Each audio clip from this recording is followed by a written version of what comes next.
tema que nós estamos estudando é Completem a Grande Comissão, que é o tema da conferência que temos esse ano. Temos 2 conferências. Em julho, temos a conferência em Porto Seguro. Você tem informações pelo site.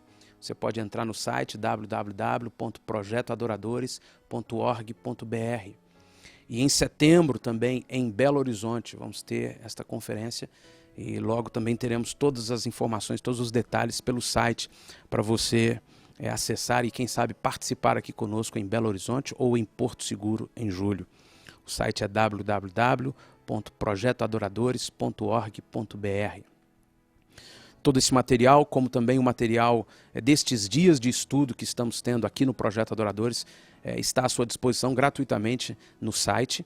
Você pode também adquirir os DVDs, se você precisar, aqui em Belo Horizonte.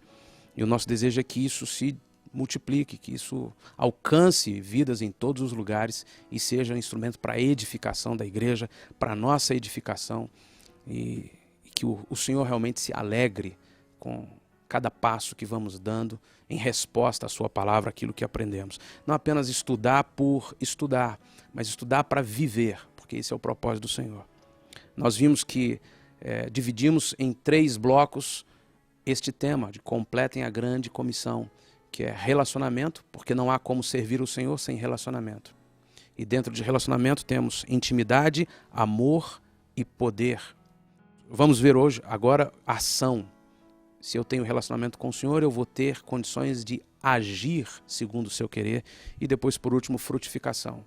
E na ação, eu quero compartilhar, meu irmão, há uma dificuldade muito grande nossa, talvez em parte por causa da timidez, da vergonha, do medo. Isso sempre em função de não confiarmos na nossa identidade. Então nós vivemos como evangélicos, como cristãos, como gente que vai à igreja, mas tendo isso como subcultura, como uma alternativa que sempre está esmagada pela cultura da sociedade atual. Mas o que nós queremos compartilhar na conferência é que o reino de Cristo, a vida e a ação da igreja nesta terra, precisa ser de contracultura. Mesmo que a cultura predominante seja a cultura secularista, humanista, materialista, mundanista, nós queremos nos levantar nessa questão, nesse quesito ação, como alguém que vive uma cultura diferente, a cultura bíblica, a cultura de Deus, com segurança, com confiança, com intrepidez, com ousadia, afinal de contas recebemos poder para isso, de forma que transforme a cultura, não do sistema em si, mas de milhares de outras vidas. Que as vidas mudem a forma de viver a partir da mudança do senhorio sobre elas. Então eu gostaria de ouvir o irmão nessa questão da ação, estratégias, conhecimento, temos muito pouco conhecimento, e excelência de Deus para vivermos uma cultura e influenciarmos este século. Concordo plenamente que mudar as pessoas dentro da cultura é fundamental para cumprir a grande comissão. Agora, que tipo de modificações seriam importantes neste caso? Com certeza, um estudo, conhecimento da história da igreja ajudaria muito. Porque a igreja tem tido momentos de sucesso, de enfrentar grandes inimigos e ainda crescer e dominar, que foi o caso daqueles primeiros 300 a 400 anos. Depois que a igreja chegou a ter controle sobre a sociedade, aí começa a misturar o mundanismo junto com a igreja. Vamos entrando num tipo de cristianismo defeituoso, chamado Idade das Trevas. Deveria ter sido Idade da Luz. E uma das únicas maneiras que se manteve um pouco de luz brilhando por lá foi pessoas que se isolaram nos mosteiros para continuar estudando e copiando a Bíblia, fazendo suas rezas e tudo isso, ainda que era um cristianismo bastante distante daquilo que Jesus idealizou. Aí vem a reforma. Com a reforma veio uma reorganização da cultura em termos do capitalismo, de que trabalho é glorificar a Deus no seu trabalho, que está certo absolutamente, que todo mundo é sacerdote, se for crente, né? Mas logo o que acontece? Troca aquelas trevas da antiguidade com a avareza, que é a ideia básica do capitalismo. Usar o dinheiro dos outros para a gente ganhar. Então a gente vai, através do capitalismo, se tornando rico. Isto é, alguns ricos e outros ficam pobres. Agora, o capitalismo foi uma grande ajuda, não há dúvida nenhuma, porque deu uma riqueza que o mundo anteriormente nunca podia imaginar. Mas, ao mesmo tempo, em vez de mudar a cultura para ser mais generosa e mais envolvida com as necessidades dos outros, como foi essa cultura dos primeiros séculos da igreja, quando a pessoa vendia suas propriedades para ajudar os necessitados, nós fazemos o contrário. Vamos pegando essas propriedades que ficam baratas, porque a pessoa está com dívida, e fica mais rico ainda, né? E muitas vezes proclamando que Deus nos abençoou. Exatamente, essa é a maneira que Deus nos abençoou. Portanto, se queremos mudar a cultura, temos que, por exemplo, tomar esse texto. Estou pensando nesse texto aqui de Romanos 13, né? Não deva nada a ninguém, a não ser o amor. Então, como que o capitalismo vai funcionar sem dever nada? Sem vender a prazo? Como funciona? Talvez não funcionaria mais. Pelo menos cria uma crise tremenda, porque a gente compra casa. Toda essa crise foi por causa de pessoas comprando com dinheiro que não tinha. Na esperança de poder ganhar mais e tirar mais dinheiro da equidade que está dentro da casa e fazer mais coisas, assim ficar cada vez mais rico. Finalmente, essa bolha rebenta. E aí muita gente agora perdendo suas casas na outra América, né? Isso equivale a dizer, então, que para eu ter uma ação correta de influenciar uma cultura, eu preciso viver, e eu preciso viver a renúncia, porque isso é uma renúncia. Eu abro mão de ter o que todo mundo está tendo para viver coerente com o Evangelho, então viver a cultura do reino de Deus e então poder influenciar alguém, ser instrumento para que alguém mude o senhorio, mude o governo, mude a cultura. Não apenas falando de cultura como elementos de arte, mas cultura como modus vivendi. Exatamente, é isso mesmo. Outra visão da realidade. A realidade é que nós somos cidadãos do céu e que nossa busca pela boa vida tem que focar no eschaton e não no presente. Porque se não fosse assim, sem dúvida alguma, nós estaríamos faltando sabedoria.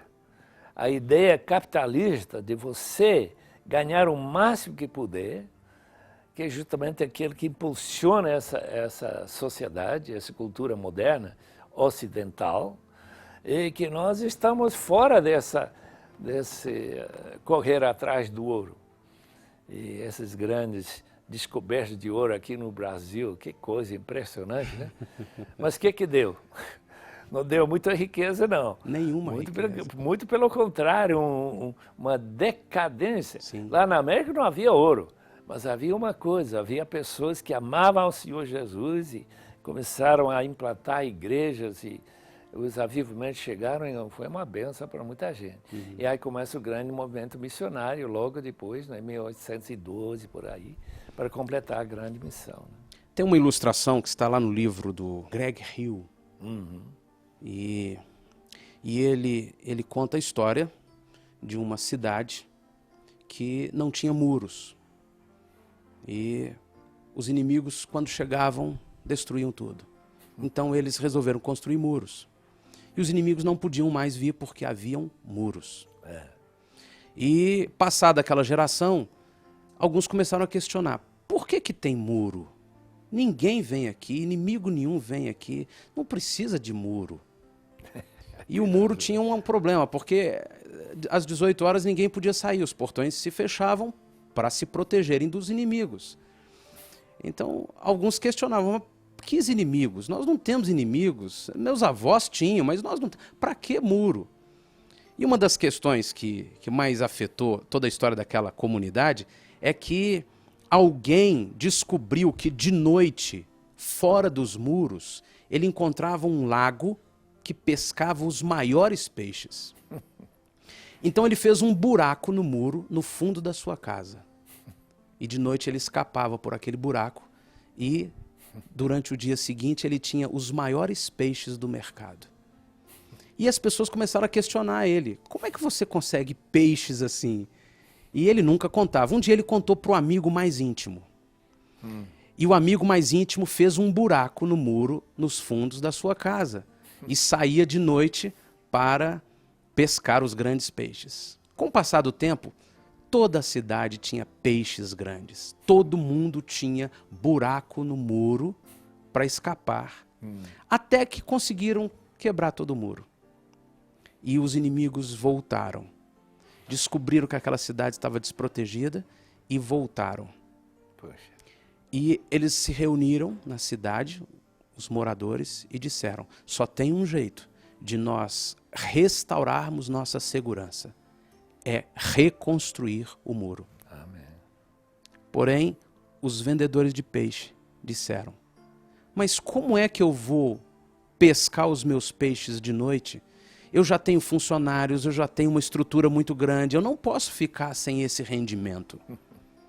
Então eles tinham que optar entre perder o lucro do capitalismo ou impedir os inimigos, se livrarem dos inimigos, né, perderem o lucro para se livrarem dos inimigos, construir o muro, ou manterem o seu lucro, segundo o capitalismo, mas debaixo da ameaça do inimigo. Pois é isso mesmo. Essa ilustração, ela realmente nos afeta tremendamente, porque a igreja tem o papel hoje de reconstruir os muros. Perfeitamente. E enquanto nós vemos muitas pessoas dizendo: não, isso é normal, isso é relativo, tanto faz. A igreja tem o papel de reconstruir os muros. E isso não pode ser feito sem um dano pessoal, sem uma renúncia pessoal. Então, para que tenhamos uma ação verdadeira, uma ação eficaz de evangelização, de cumprimento da grande comissão, nós precisamos daquilo que vimos lá na primeira etapa, que é renúncia para a intimidade com o Senhor. Amém. O irmão pode nos citar algum elemento da nossa vida diária comum, até mesmo como líderes, como igreja, que precisava ser eliminado para que nós pudéssemos reconstruir o muro ou viver uma outra cultura a ponto de afetarmos a cultura da vida das pessoas? Esses valores bíblicos têm que ser primeiramente conhecidos e valorizados até o ponto que os pais possam transmitir para os seus filhos sem eles chegar à conclusão que eles estão tentando ensinar os filhos uma coisa que eles não praticam.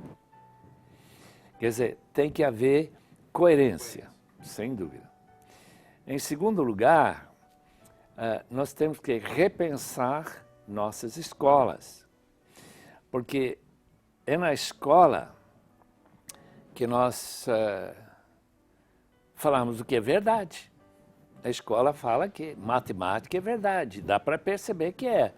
E nós não temos problema com a matemática. Mas quando chegamos nas áreas de ciências sociais, quando chegamos na área de biologia, medicina, essas partes assim, logo descobrimos que temos um problema seríssimo. Que as escolas ensinando aquilo que nós achamos que biblicamente é impossível, incoerente. Então, nós mandamos nossos filhos, estão querendo que eles peguem boas notas, mas ele tem que responder com mentiras, aquilo que eles não creem. Ou se eles creem, já perdemos esses filhos. Portanto, se nós não entrarmos, se nos sacrificarmos para ensinar nossos filhos de uma maneira coerente e bíblica, essa contracultura não vai sair. Eu tenho certeza disso. Nem é possível que saia. Tem movimentos na América que são muito fortes. Isto é de contracultura mesmo. De a gente ensinar os filhos em casa, em vez de mandá-los para um lugar onde eles vão ouvir conceitos e valores que a própria família rejeita. E se isso não acontecer aqui no Brasil, o futuro da igreja é muito precário mesmo. Aí nos chama para uma questão que inclusive foi tema da conferência do ano passado, o irmão falou sobre isso na entrevista do ano passado, que é a paternidade. Nossa responsabilidade como pais, tanto pais biológicos, como também líderes que são realmente pais, para educarmos nossos filhos naqueles princípios do Senhor.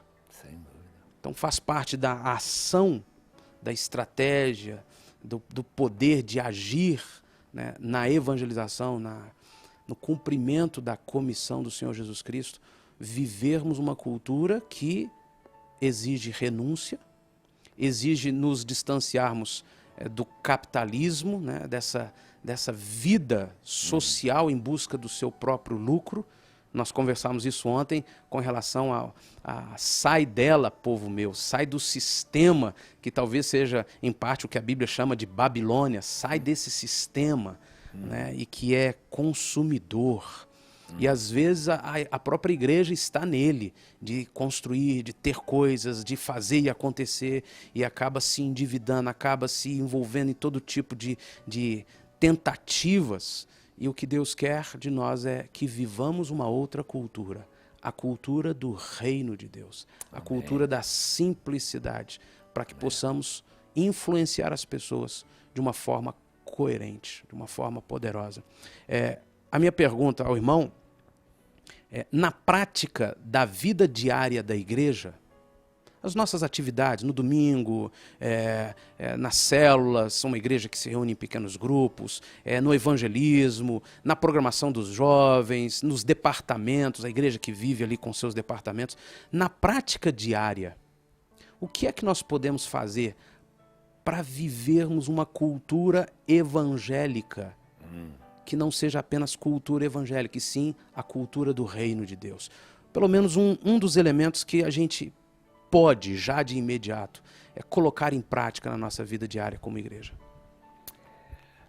Escolher alguns dos melhores livros e DVDs que transmitem os valores que nós temos.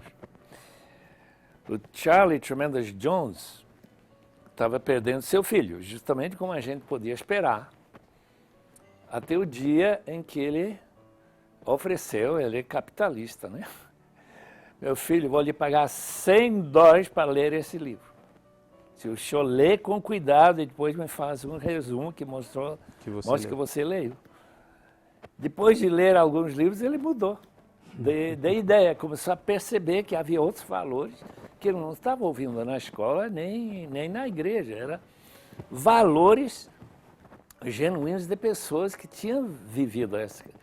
Uma sugestão, não sei quanto valor haveria, porque ainda temos que buscar livros,